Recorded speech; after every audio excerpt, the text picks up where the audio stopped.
పోయినా పోతే ఇవాళ రేవంత్ రెడ్డి ఆడికెడుకో ఇబ్రాహీంపట్నంలో స్కూల్ ఇనాగ్రేషన్ పోయిండట. నేను ఇక్కడ కూర్చున్నాక అలా వస్తుంది, సోషల్ మీడియాలో వస్తుంది. ఏమంటుండు రేవంత్ రెడ్డి?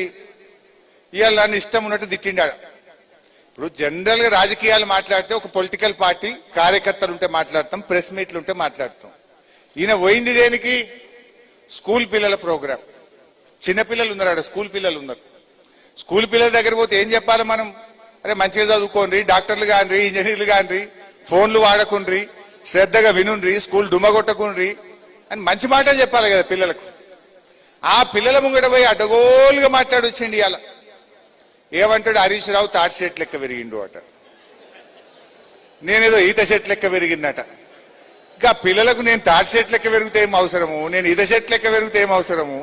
అసలు నువ్వు ముఖ్యమంత్రిగా నా ఎత్తుతో నీకేం పని? ముఖ్యమంత్రి మాట్లాడాల్సిన మాటనా? నేను అడ్డగోలు మాట్లాడుతున్నా అంటాడు. అయ్యా రేవంత్ రెడ్డి, నేను నిన్ను కూడా తిట్టగలుగుతా, నీకంటే గట్టిగా తిట్టగలుగుతా, కానీ నాకు విజ్ఞత ఉన్నది, సంస్కారం ఉన్నది. నేను తిట్టను. కానీ నువ్వు తిట్టినంత మాత్రాన్ని నేను ఇడిచిపెట్టను. నువ్వు నన్ను తిట్టామని నేను ఇడిచిపెడతానా? అసలే ఇడిచిపెట్టా. ఇప్పుడు రేవంత్ రెడ్డి నేను తాటి సెట్ లెక్క పెరిగినా ఎట్లా పెరిగినా అనేది అవసరం లేదు. ఇప్పుడు కావాల్సిందేంది?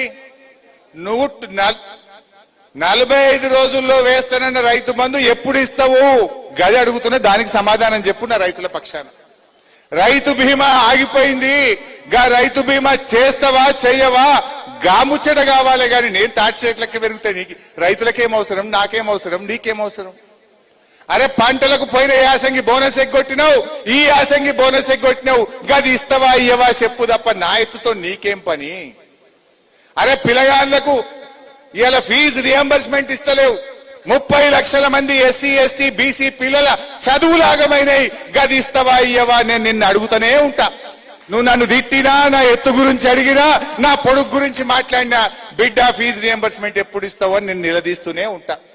మా నిరుద్యోగ యువకులకు మొదటి ఏడాది 2 లక్షల ఉద్యోగాలు ఇస్తా అన్నావు, గది ఇచ్చేదాకా నిన్ను గల్లబట్టి అడుగుతూనే ఉంటా, నేను ఇడిచిపెట్టా. గీముచ్చట మాట్లాడు. రైతు బంధు గురించి మాట్లాడవు, రైతు బీమా గురించి మాట్లాడవు, 24 గంటల కరెంటు గురించి మాట్లాడవు, ఫీజు రియంబర్స్మెంట్ గురించి మాట్లాడవు, పిల్లల ఉద్యోగాల గురించి మాట్లాడవు. మా గౌడన్నలు 700 మంది చచ్చిపోతే వాళ్ళకు వచ్చే ఎక్స్గ్రేషియా ఇయ్యాలటికి రాలేదు. గౌడన్నల గురించి మాట్లాడవు, బీసీల గురించి మాట్లాడవు, ఎస్సీల గురించి మాట్లాడవు, ఎస్టీల గురించి మాట్లాడవు. నా ఎత్తు గురించి నీకేం అవసరం? దేవుడిచ్చిండు దానికి ఇట్లా పుట్టినా. దీన్ని పట్టుకొని మాట్లాడి తప్పించుకుంటా అనుకుంటున్నావా? నువ్వు నన్ను ఎంత తిట్టినా, నన్ను ఎంత గిల్లినా, నేను నీ స్కాములు బయట పెడుతూనే ఉంటా. నీ హామీలు అమలయ్యేదాకా నిన్ను ప్రశ్నిస్తూనే ఉంటా.